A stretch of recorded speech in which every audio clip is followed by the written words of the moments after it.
كالذين تفرقوا واختلفوا من بعد ما جاءهم البينات وأولئك لهم عذاب عظيم. اور تم لوگ ان لوگوں کی طرح مت بنو، مت ہو جانا جنہوں نے باہم تفریق کر لی اور باہم اختلاف کر لیا، ان کے پاس واضح احکام پہنچنے کے بعد ہی، اور ان لوگوں کے لیے سزائے عظیم ہوگی۔ دراصل پیچھے سے ایک مضمون چلا رہا ہے کہ باہم اتحاد و اتفاق سے رہنا ہے۔ اس کے دو اصول بھی دیے گئے، ایک تو یہ کہ تقوی اختیار کیجیے، اور دوسرا یہ کہ دین الہی کو، اللہ تعالیٰ کے بھیجے ہوئے دین کو مضبوطی کے ساتھ چمٹا لیجیے، اس سے چمٹ جائیے، ایسا ہی جیسا کہ کوئی رسی پکڑ لٹک رہی ہو اور نیچے کوئی کھائی ہو اور اس کو سب لوگ رسی جو پکڑ لے گا وہ نجات پائے گا کھائی گرنے سے۔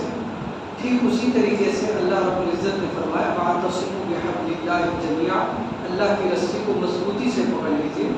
تو مضبوط رسی سے مراد یہاں پر جو اللہ نے جو دین بھیجا ہے، احکام بھیجے ہیں، ان احکام پر مضبوطی سے عمل کیجیے۔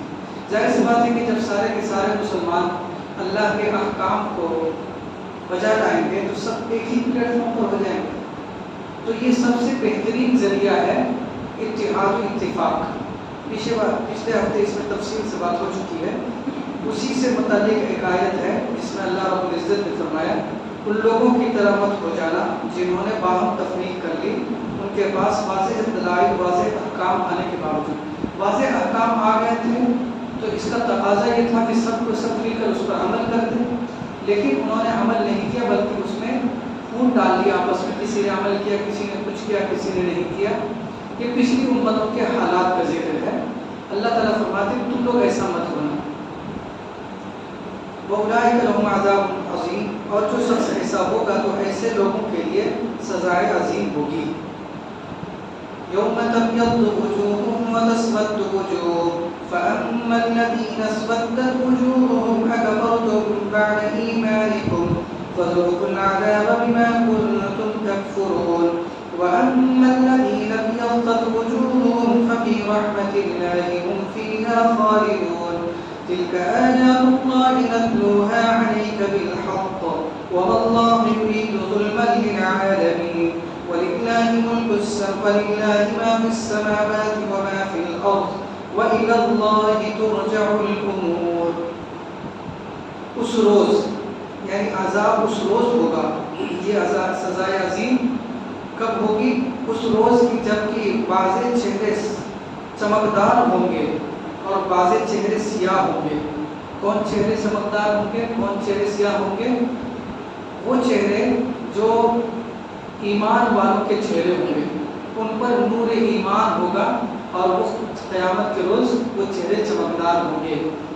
اور جن لوگوں نے کفر کیا ان کے چہرے سیاہ ہوں گے۔ کفر کیا، شرک کیا، بدعت کیا، جرائم کیے، کرائم کیے، ان لوگوں کے چہرے کل قیامت کے روز بدنما ہوں گے اور سیاہ ہوں گے۔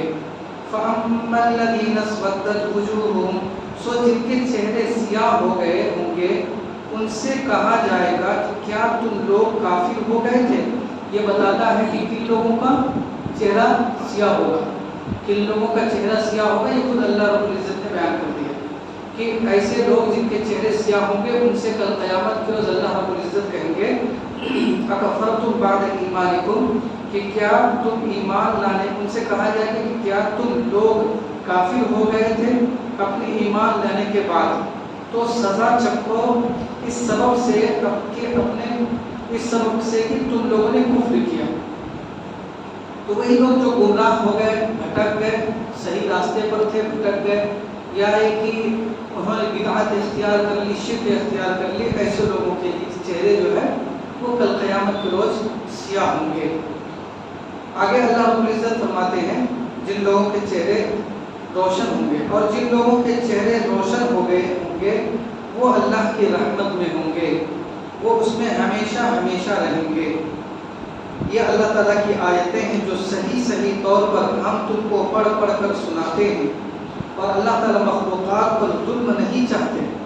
ایسا نہیں ہے. اس دن جس کو بھی عذاب ہوگا وہ اس کے اپنے کرتوت کا عذاب ہوگا، اس کے کرتوت کی سزا ہوگی. اور جس پر کوئی رحم ہوگا تو وہ اس کی حکمت کے مطابق ہوگا، کسی پر ظلم کرنے والے نہیں ہیں. اور اللہ ہی کی ملکیت ہے جو کچھ آسمانوں میں ہے اور جو کچھ زمین میں ہے، اور اللہ ہی کی طرف سب مقدمات رجوع کیے جائیں گے. كنتم خير أمة أخرجت للناس تأمرون بالمعروف وتنهون عن المنكر وتؤمنون بالله ولو آمن أهل الكتاب لكان خيرا لهم منهم المؤمنون وأكثرهم الفاسقون.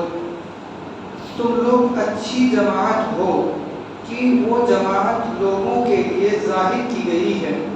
تم لوگ نیک کاموں کو بتلاتے ہو اور بری باتوں سے روکتے ہو اور اللہ تعالیٰ پر ایمان لاتے ہو. اور اگر اہل کتاب بھی ایمان لے آتے تو ان کے لیے زیادہ اچھا ہوتا. ان میں سے بعض تو مسلمان ہیں اور بہت زیادہ لوگ حصہ ان کا کافر ہے. اس میں اللہ رب العزت نے اس امت کو خیر الامم کہا گیا ہے، یعنی جتنی بھی امتیں گزری ہیں ان میں سب سے بہترین امت محمدیہ کو کہا، اور اس کا ایک سبب اور اس کی ایک وجہ بھی بیان کر دی. یوں تو اس امت کے بہترین ہونے کی اور خیر ہونے کی بہت ساری وجہ ہیں. ایک وجہ خود اللہ رب العزت نے سورہ بقرہ میں بیان فرمائی، وَجَعَلْنَاكُمْ أُمَّةً وَسَطًا لِتَكُونُوا شُهَدَاءَ عَلَى النَّاسِ وَيَكُونَ الرَّسُولُ عَلَيْكُمْ شَهِيدًا، کہ تم لوگ درمیانی امت ہو، یعنی تم لوگوں کو جو احکامات دیے گئے ہیں ان احکام میں اعتدال ہے، نہ زیادہ سختی ہے اور نہ ہی کھلی چھوٹ ہے، اور ہر کام میں جو بیچ والا رویہ ہوتا ہے وہ بہتر ہوتا ہے. تو اللہ رب العزت نے ایک یہاں پر خیر الامم ہونے کی ایک وجہ یہاں بیان فرمائی، اور ایک وجہ اور بھی اسی آیت کے اندر یہ بیان فرمائی گئی ہے کہ کل قیامت کے روز اگرچہ تم لوگ سب سے بعد میں آنے والی امت ہے، لیکن کل قیامت کے روز پچھلی جو انبیاء علیہ الصلوۃ والتسلیم گزرے ہیں ان لوگوں کے حق میں ان کی امت کے خلاف گواہی دیں گے. حدیث میں آتا ہے کہ جب وہ پچھلے انبیاء علیہ السلام اللہ رب العزت سے کہیں گے کہ ہم نے آپ کی بات، آپ کے پیغام کو آپ کی بندوں تک پہنچا دیا، تو ان کی جو امتیں ہوں گی وہ انکار کریں گی. تو انکار کرنے پر تو دلیل چاہیے، وہ تو مقدمہ عدالت لگے گی. اللہ تعالیٰ کی عدالت میں بھی تو چاہیے نا ثبوت، شہادت چاہیے، گواہی چاہیے. تو اس وقت جو ہے حضرات انبیاء علیہ الصلوۃ والتسلیم کے حق میں گواہی دینے کے لیے امت محمدیہ کھڑی ہوگی. یہ امت محمدیہ کے لوگ کہیں گے کہ ہم گواہی دیتے ہیں کہ جو بھی انبیاء علیہ السلام دنیا میں تشریف لائے انہوں نے اللہ کے پیغام کو مکمل طور پر اپنی امت تک پہنچا دیا. لوگ کہیں گے کہ تم کیسے گواہی دے سکتے تم لوگ جبکہ تم تو لاسٹ میں آئے ہو. تو اس وقت کہا جائے گا، وہ لوگ کہیں گے کہ دراصل ہم کو قرآن کریم میں یہ بتلایا، ہمارے نبی نے یہ بتلایا، اس لیے ہم ان کے بتلانے پر یہ گواہی دے رہے ہیں اور ان کی بات غلط نہیں ہو سکتی ہے. تو ایک فضیلت بہت بڑی ہوگی. ظاہر سی بات ہے کہ وہ اولین آخرین کا مجمع ہوگا، سب لوگ پریشان حال ہوں گے. ایسے حالت میں ان کی ایک فضیلت وہاں پر بھی ابھر کر آئے گی. اور ایک فضیلت یہاں بیان کی گئی ہے کہ تم لوگ بہترین امت ہو کیونکہ تم لوگوں کے فائدے کے لیے نکالی گئی ہو. فائدے میں جو ہے سب سے اہم فائدہ ہے روحانی فائدہ. فائدہ کیا ہے؟ روحانی فائدہ. علمی فائدہ بھی ہوا ہے امت کو. آپ حالات پر لکھیے اسلام کے آنے سے پہلے جو دنیا کے علمی حالات، دنیاوی علم ہی لے لیجیے، جو پروان چڑھایا ہے مسلمانوں نے اور اسلام نے وہ کسی نے نہیں چڑھایا. پچھلے لوگ تو وہ تھے جو ان آسمانوں کو پوجتے تھے، ان ستاروں کو پوجتے تھے، ان چاند ستاروں کو پوجتے تھے، درختوں کو پوجتے تھے. بھلا درختوں کو پوجنے والے درختوں کے فائدے کے بارے میں کیوں سوچ سکتا ہے؟ ان ستاروں سیاروں کو پوجنے والے وہاں پر قدم رکھنے کے بارے میں کیسے سوچ سکتا ہے؟ تو یہ اسلام آیا کہ نہیں، یہ سب کچھ نہیں ہے، بس ایک ہے جس نے ان سب چیزوں کو پیدا کیا. تو بہرحال اس سے جو ہے لوگوں کو ہمت ملی ہمت ملی اور اس پر کمندیں ڈالنے کے بارے میں سوچنے لگے۔ الغرض یہ امت جو ہے یہ روحانی فائدے کا ذکر یہاں پر ذکر اللہ رب العزت نے کیا ہے کہ فائدے کے لیے پیدا کی گئی، اور اس میں سب سے اہم فائدہ کیا ہے کہ تأمرون بالمعروف وتنہون عن المنکر، تم لوگوں کو بھلائی کا حکم کرتے ہو اور تم لوگ برائی سے روکتے ہو لوگوں کو۔ یہ امر بالمعروف اور نہی عن المنکر کی وجہ سے اللہ رب العزت فرماتے ہیں کہ تمہاری فضیلت ہے۔ حالانکہ پچھلی امتوں میں بھی کو بھی یہ حکم تھا کہ لوگوں کو بھلائی کا حکم کرتے رہو، برائی سے روکتے رہو، اور اس کی دلیل وہ حدیث ہے جو آپ نے سن رکھی ہے کہ اللہ کے رسول نے فرمایا کہ بنی اسرائیل میں جب کوئی غلط کام کرتا دوسرا اس کو ٹوکتا اور کہتا کہ ایسا مت کرو، اللہ سے ڈرو، لیکن جب لوگ نہیں مانا لوگوں نے تو کہنے والے لوگوں نے بھی کہنا چھوڑ دیا، یہاں تک کہ ان کے ساتھ اٹھنا بیٹھنا شروع کر دیا۔ حدیث میں اللہ کے رسول نے فرمایا کہ نتیجہ کیا نکلا، دونوں کے دلوں کو ملا دیا، دونوں ایک طرح ہو گئے، یعنی کچھ دن میں وہ لوگ بھی اسی برائی میں مبتلا ہو گئے۔ تو یہ حدیث سے پتہ چلتا ہے کہ یہ فریضہ ان لوگوں کو بھی دیا گیا تھا، دعوت و تبلیغ کا، امر بالمعروف اور نہی عن المنکر کا فریضہ ان لوگوں کو بھی دیا گیا تھا، لیکن جس طریقے سے دیگر اعمال جو ہے ان میں ختم ہو گئے تھے، انہوں نے رد و بدل کر لی تھی، اسی طریقے سے اس فریضوں کو بھی انہوں نے محو کر دیا، مٹا دیا تھا۔ اس حدیث سے صاف سمجھ میں آتا ہے۔ تو پچھلی امتوں کو بھی حکم تھا کہ امر بالمعروف اور نہی عن المنکر کرتے رہیے، لیکن انہوں نے نہیں کیا۔ لیکن اس امت کے بارے میں خود اللہ کے رسول صلی اللہ علیہ وسلم نے فرمایا کہ ایک امت، ایک جماعت میری امت میں سے ہمیشہ ایسی رہے گی، کچھ لوگ ایسے ہمیشہ رہیں گے جو امر بالمعروف اور نہی عن المنکر کا فریضہ انجام دیتے رہیں گے۔ اس وجہ سے اس کی فضیلت ہے، اور آج بھی لوگ دے رہے ہیں، ایک جماعت بھی دے رہی ہے، لوگ فردن بھی دے رہے ہیں۔ ایک تو یہ ہو گئی امر بالمعروف اور نہی عن المنکر کی جو اہمیت ہے، وہ پچھلے ہفتے بھی کچھ آئی تھی۔ احادیث و قرآن کے اندر بہت سارے تاکید آئی ہے اس سلسلے میں۔ قرآن کی ایک آیت ہے اور بلکہ ایک سورہ ہے، اللہ رب العزت نے فرمایا والعصر ان الانسان لفی خسر، کہ قسم ہے زمانے کی، سارے کے سارے انسان خسارے اور نقصان میں ہے، الا الذین آمنوا وعملوا الصالحات، سوائے ان لوگوں کے جنہوں نے ایمان لایا اور جنہوں نے نیک اعمال کیے، وتواصوا بالحق وتواصوا بالصبر، اور جنہوں نے حق بات کی فہمائش کی، لوگوں کو تاکید کیا کہ حق کام کرو، تو حق میں تو صبر بھی نہ کیا، تو یہ لوگ جو ہے خسارے میں نہیں ہیں، یہ لوگ خسارے میں نہیں ہیں۔ اسی طریقے سے اللہ کے رسول صلی اللہ علیہ وسلم نے فرمایا کہ من رأى منکم منکرا فلیغیرہ بیدہ، کہ تم میں سے جو شخص کوئی منکر خلاف شریعت کوئی بات دیکھے تو اگر طاقت ہے تو اپنے ہاتھ سے اس کو روک دے، طاقت ہے۔ ومن لم یستطع فبلسانہ، اور اگر ہاتھ سے روکنے کی طاقت نہیں ہے تو زبان سے ہی روک دے۔ ومن لم یستطع فبقلبہ، اور جو شخص اگر زبان سے بھی نہیں کر سکتا تو کم سے کم دل میں برا سمجھے۔ اس حدیث سے صاف سمجھ میں آتا ہے کہ دعوت و تبلیغ کا جو فریضہ ہے وہ قدرت کے مطابق ہے، جیسی قدرت ہے ویسے ہی یہ فریضہ عائد ہوتا ہے، جیسی جس کو قدرت ہے اس کو وہ فریضہ ویسے ہی عائد ہوتا ہے۔ ایک شخص ہے کسی چیز کے بارے میں، اچھا قدرت میں سب سے پہلی چیز ہے کہ علم ہو، جس معروف کا، جس بھلی بات کا حکم کرنے جا رہا ہے کوئی، اس کا علم ہو کہ شریعت نے اس کو بھلی بات کہا ہے یا نہیں۔ آج ہم لوگ جانتے ہیں کہ بہت ساری جو سماج میں دین کے نام سے باتیں مشہور ہیں، وہ ایک عام آدمی لوگ جن کو پتہ نہیں ہے، ایسے لوگ جو چلاتے رہتے ہیں، وہ غلط ہے، بلکہ کہتے بھی رہتے ہیں۔ جیسے ہم نے ایک مثال دی تھی، لوگ جو ہے کہہ دیتے، جمعہ میں کہا تھا کہ بتائیے باپ نے حج کیا نہیں، بیٹا نے حج کر لیا، پتہ نہیں حج مقبول ہوا ہے، حج قبول نہیں ہوا۔ تو یہ بات جو ہے یہ ان کے کہنا صحیح نہیں ہے، یہ جہالت پر مبنی ہے، یہ بات ان پر ذمہ، ان کے ذمہ بھی نہیں تھا، جب علم نہیں ہے تو ان کو یہ بات کہنی بھی نہیں چاہیے۔ ہم نے جمعہ میں کہا تھا کہ وہ الگ الگ فریضہ ہے، تو یہ ایک مثال ہے۔ تو سب سے پہلی قدرت نے کیا کہا، اس حدیث سے پتہ چلتا ہے کہ امر بالمعروف اور نہی عن المنکر کا جو فریضہ ہے وہ قدرت کے مطابق واجب ہے، اور قدرت میں سب سے پہلی چیز ہے علم کا ہونا. میں نے کہا تھا عالم پورا ہو، کم سے کم جس بات کا وہ حکم کر رہا ہے اس کے بارے میں علم ہو، جس بات سے روک رہا ہے اس کے بارے میں علم ہو کہ شریعت کیا کہتی ہے اس میں. میں یہ نہیں کہتا ہوں کہ ایک عالم ہی صرف یہ کام کرے گا، جس بات کو وہ کہہ رہا ہے وہ پختہ ہونی چاہیے، وہ شریعت میں کیا ہے اس کا معیار، یہ نہیں کہ سنی سنائی بات پر جو ہے لوگوں کو کہہ دیا. تو قدرت میں سب سے پہلی چیز ہے کہ علم ہو. علم ہی نہیں ہوگا تو وہ قادر ہی نہیں سمجھا جائے گا. کسی چیز کے بارے میں علم نہیں ہے، کنفیوز ہے وہ، اور اس نے کرتے ہوئے دیکھا، بعد میں پتہ چلا کہ ہم کو روک دینا چاہیے، تو اس پر پکڑ نہیں ہوگی کیونکہ اس کے بارے میں اس کو پتہ نہیں تھا.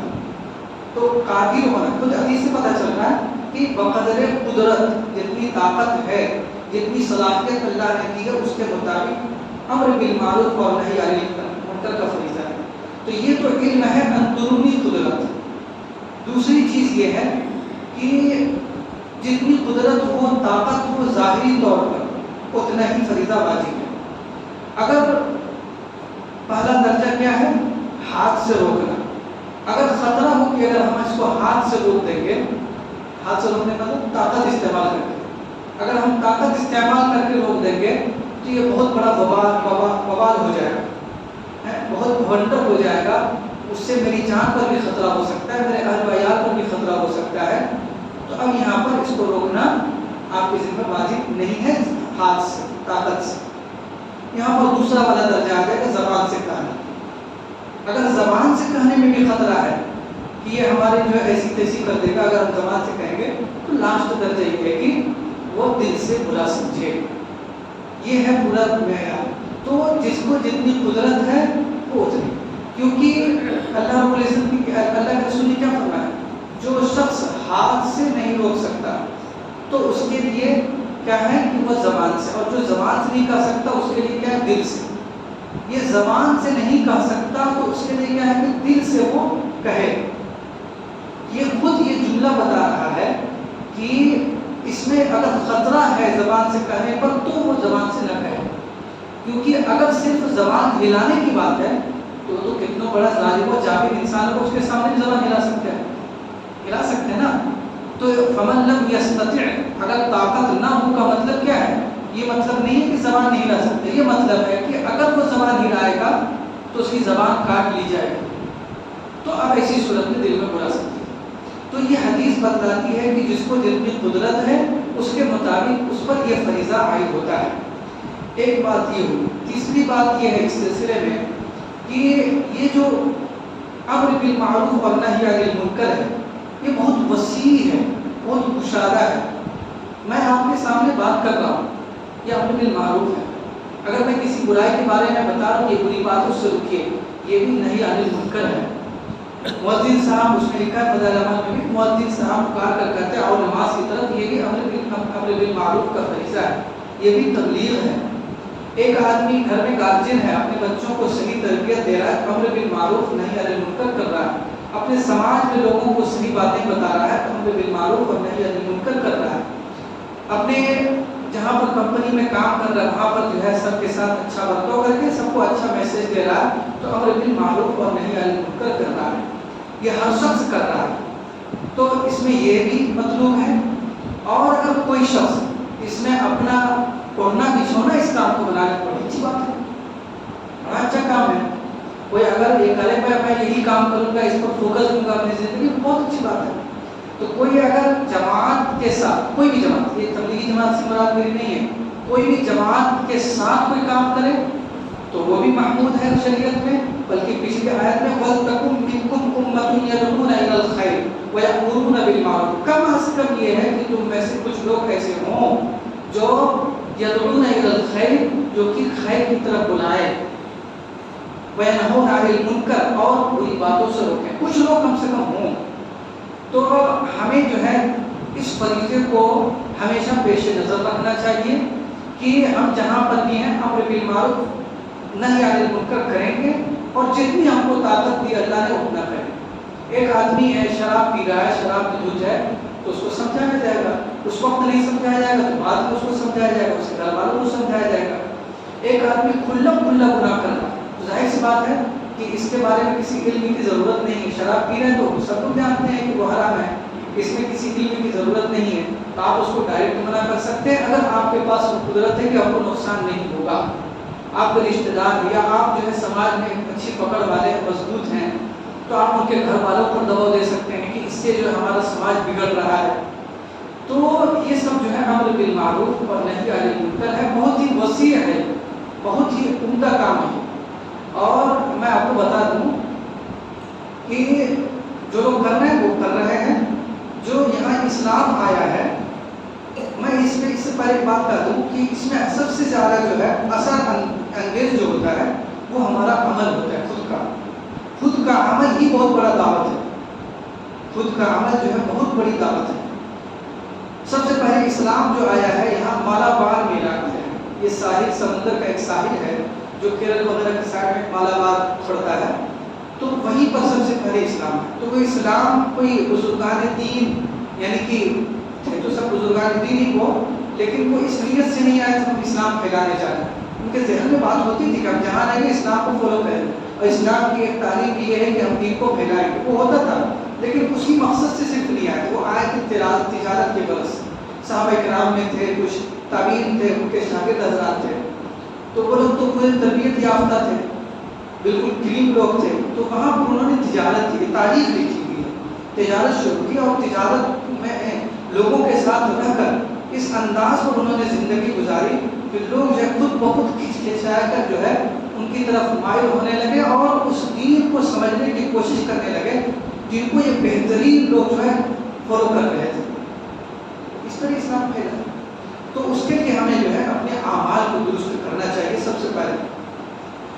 اسی طریقے سے امر بالمعروف اور نہی عن المنکر میں نے کہا کہ کسی خاص لوگوں کے لیے بھی خاص نہیں ہے کہ ہم فلاں آدمی کو ہی کہیں. میں نے بالکل اس پر ہر جگہ ہے. ہم ٹرین میں چل رہے ہیں, ٹرین میں کوئی غیر مسلم ہے, میں نہیں کہتا کہ آپ ڈائریکٹ ان کو دعوت دیں, لیکن وہاں پر اگر ہم اچھا ویوہار کر رہے ہیں, ہم اچھے اخلاق سے پیش آ رہے ہیں تو متاثر ہوتے ہیں. آپ کے ساتھ بھی ہو, ہمارے ساتھ بھی, سب کے ساتھ ایسے واقعات ہوتے ہیں. اگر ہم وہاں پر کشادہ دلی کا معاملہ کریں, کوئی جو ہے معذور ہے, جو ہماری سیٹ جو ہے پیچھے والی ہے, اس کا بیچارہ کاغذ اوپر والی, اوپر نہیں چڑھ سکتا, نیچے رہ جائے, تو بڑے متاثر ہوتے ہیں. وہ کوئی ایسی جو ہے بوڑھا بوڑھی آ گئی, اب وہ کھڑے نہیں رہ سکتے, آپ کھڑے ہو کے جگہ دے دیے تھوڑا دور تک. تو یہ سب اخلاق ہیں, اخبار ہیں, اس سے جو ہے لوگوں کو اسلام کی طرف جو ہے رغبت ہوگی. تو ایک بات تو یہاں پر یہ ہے کہ یأمرون بالمعروف وینہون عن المنکر, کہ امر بالمعروف اور نہی عن المنکر کا کام جو ہے جہاں جہاں بھی ہوگا, ضرورت ہوگی وہاں کیا جائے.